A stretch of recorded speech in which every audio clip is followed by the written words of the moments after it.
When I went home to the farm, I could buy permanent water for about $300 a meg. It's now $7,000 plus. Just wiped out thousands and thousands of farmers and put the water into the hands of, once again, the multinational corporates. We are in Kahuna, in north central Victoria, Australia, for anybody, international viewers who may be looking. We're talking here now with Lloyd Polkinghorne, who is the editor of the Bridge newspaper in Barham in northern Victoria here. Lloyd also undertook a 300-kilometre walk, and what they call Lloyd's Walk for Water. Yeah. And that was to really highlight issues with the Murray-Darling Basin Plan and the water situation here. G'day viewers, my name is Lloyd. I'm a multi-generational farmer. I grew up on a farm near Moolameen, and I was really fortunate to have that upbringing. We got to appreciate our natural environment and see how our food's grown, where our food comes from. And we also worked in a way that you're sort of trying to pass the land on to the next generation. When we talk about the government saving the environment, that's only a really small percentage. That's only a little bit of the publicly owned environment, and yet about 70% of the land in the basin's privately owned. So the water you take from somewhere has an effect on the environment and also the communities that rely on it. So where I grew up, through water recovery, we lost about 70% of the jobs. We've had football clubs close, we've had schools reduce in significant numbers, and these are all farmers who grew staple foods, like whether it be rice or dairy or wheat. So they go into a lot of your household requirements. And in that time we've seen the government actually pushing for highest return per megalitre, so they're pushing other crops to be grown, or also water trading. Australia now has a $2 billion, almost $2 billion a year where people trade water.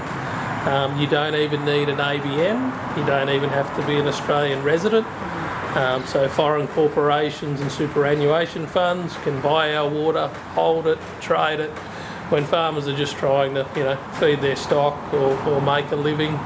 And so we've got all these external influences. The other thing we've seen is corporates setting up new irrigation areas on land that's unsuitable for intensive crops. So some people go, should we be growing rice or cotton in Australia? But they're actually annual crops, and so you grow them when water's available, and when they're not available you don't grow them. But they're actually putting in lots of permanent plantings now that require the same volume of water year in, year out. So if it's a drought and you've got a really thirsty crop like almonds, it actually takes a huge amount of water to keep them going when we don't have the water available to supply them. And so they'll out-compete like a dairy farmer to buy water and to grow those sorts of almonds. So you spoke about the opening up new irrigation areas. So what we're talking about there is, if we head west out towards the Swan Hill Mildura area, a lot of the unsuitable sandy country out there has been set up with almond trees, and it has to be irrigated. So one of the original problems that they said with the irrigation system around the Cobram area in north central Victoria was they said it's too sandy. That was one of the original arguments, and similarly around the Rochester area where Murray Goulburn is there. So now they've set up these irrigation systems in these very sandy areas. They are growing crops that are not a staple food, a part of what you would have on your table when you feed your families. They're an export crop, and they're taking enormous amounts of water from here where we grow staple food products to areas and crops where they don't. And the big issue there is that there are problems getting that much water down the Murray River. Yeah. Now we've heard speak earlier on of constraints in the river, the Barmer choke. This is absolute madness. Yeah, so Australia, we committed to a $13 billion plan to actually save the river system. And yet in the last 10 years, we've seen 7 to 8 metres of our riverbanks eroded where I live at Kundruk. So that's washing away habitats for kingfishers and platypus and, river red gums. And it's also filling cod holes because all the soil off the bank ends up in the river. increases water turbidity, so that's the cloudiness of the water. And there is regulation in place in legislation to actually not do these things, but they still continue to do it. A lot of these developments are further down the system than the natural constraints. So our rivers here were quite narrow and we're on a floodplain. That's why early irrigation was here, because the water would actually come out of the mountains, hit the constraints and spread across the land. And so all our land was gravity fed, so there's no diesel or electricity to actually run the irrigation farms. But now they're actually taking away from gravity fed, they're relying on plastic, so pipes and plastic lining channels, and moving irrigation further down the system. So we're actually destroying the river in delivering the water, and we're going to a really energy consumptive way of delivering irrigation water. Victoria's just done a $2 billion Northern Victorian irrigation upgrade scheme where they were going to save a heap of water. One of the things we've seen happen under that is they're wiping out a heap of ecosystems and habitats for animals. So they've actually taken out about 2,000 kilometres of channels and replaced them with plastic lining or piping. So an earthen channel, which is what we traditionally had, would leak a bit of water, and so they'd say that's sort of inefficient. But in a way, that bit of leakage would actually grow trees and bushes, and the annas would come there to feed, so we'd have ducks and goannas and snakes. But under a plan to save the environment, they've actually wiped all that out and they'll plastic line a channel, and so anything that goes to get a drink now actually slides on the plastic into the water and drowns. And so you speak to people who manage the system and they pull out 50 animals a week and this sort of stuff. Or in the worst case scenario, they pipe it and then the animals can't get any water. And so their feeding, watering holes are now completely removed. And this has happened right across Northern Victoria. This is a Northern Victorian, well, it's the Victorian government, it's the Andrews government who've decided to do these things. And so we have a plan that isn't balanced at all, because if you're looking to save the environment doesn't know what's privately owned, what's publicly owned, and it needs to be a real balance between people who love the land and growing food and also providing habitats for birds and all sorts of things. A lot of the irrigation here is flood irrigation, and birds like ibis and that actually come from the ibis rookeries to feed on the land. They chase all the insects and spiders.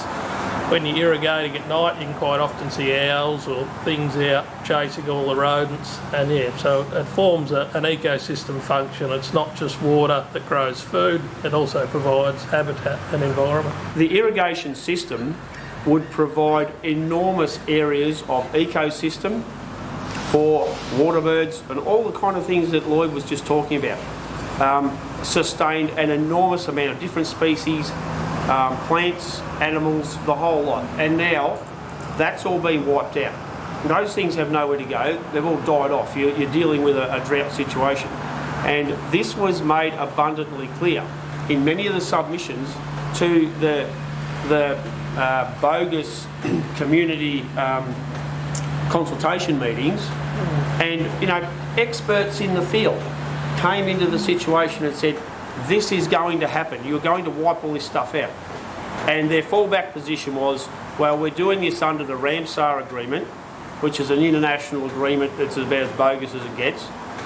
And we're trying to save the Murray River, which was their line. And as it turned out, all those things have not happened as they've said. What we have said has occurred, and you've got massive loss of habitat and natural environment that sustains all these kinds of different plants and animals. So from that point as well, it's been a complete disaster. The politicians and their departments actually all work in cahoots together, and it's really hard for the average person, the average Australian, to have a voice and to be heard. I mean, as Australians, we should be working for the prosperity of all people who call this land home. And that's what our forefathers did. That's why they built irrigation systems to feed the nation, clean, green produce that's grown close to home. And yet, under these schemes, we're actually seeing that eroded. We're seeing foreign interest preference over Australian farmers and their families.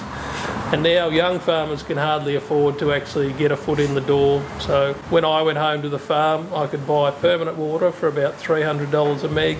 That's now $1,800 for Victorian high security. That was about $1,500 or $1,800 then. It's now $7,000 plus. And so you're not making any more money for what you're growing if you're growing the traditional crops, but yet your costs and the way and the amount of money to get in and get established has just gone through the roof. So if we keep going down this road, the only people who will own our water will be superannuation funds and corporates. I think we have to think really carefully about what we want the future of Australia to be for the next generation. I think we need to think about generations going forward, not just making a quick buck now. For those of us who've been around a while, we can remember when the push came on to globalise. Globalise all the industries, globalise everything like that, and the global economy. And what we've seen is, as that's taken shape, we've seen our politicians, our governments deliberately put policies in place and laws in place that wipe out our small Australian farmers and our businesses for that matter too. You look around the countryside, you can see the whole thing.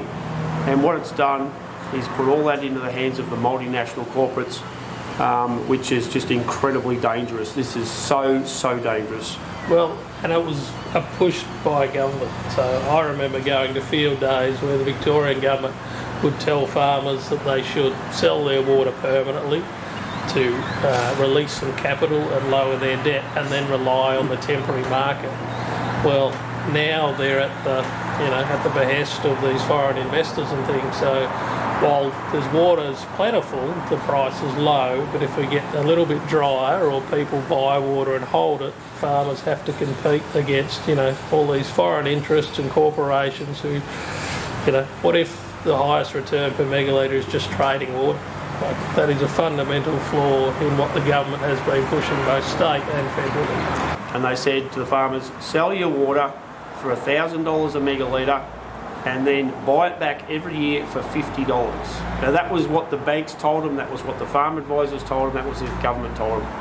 And the first dry patch, the water went to $1,000 a megalitre temporary instead of the 50, just wiped out thousands and thousands of farmers and put the water into the hands of, once again, the multinational corporates. So, the whole thing, it's been a scheme, it's been a plan. It's not something that's just miraculously unfolded.